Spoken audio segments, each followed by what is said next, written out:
Even as millions of Australians have been confronting the havoc of a disastrous bushfire season, a very Canberra bubble has been preoccupying the federal government.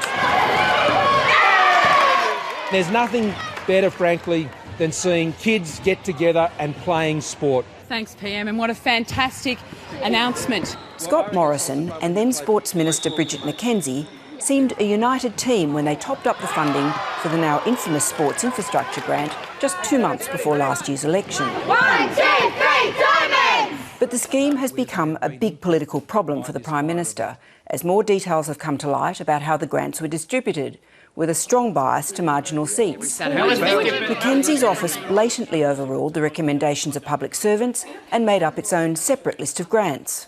For many voters, this is what the sports rorts scandal is about: governance and fairness.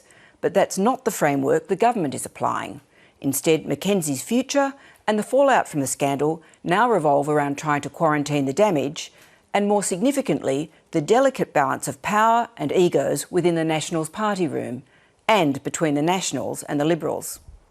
Last week, the PM was keen to distinguish between the broader controversy and a specific grant that went to a shooting club with which McKenzie is associated.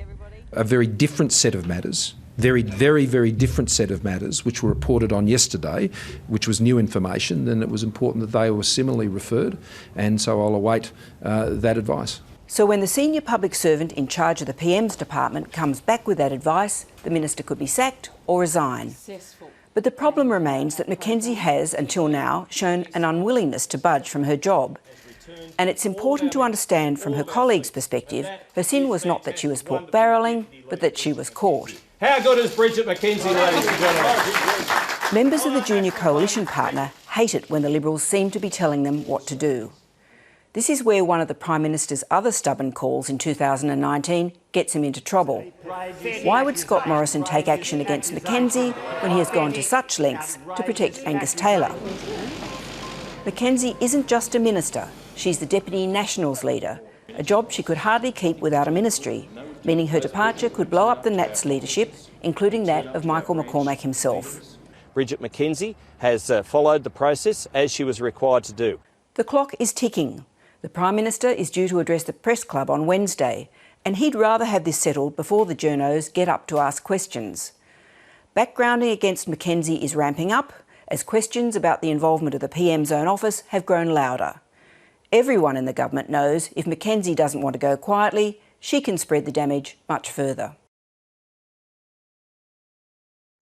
Hi, I'm Lee Sales. Thanks for watching this story. If you'd like to watch more of 7:30's stories, they are on the left of your screen.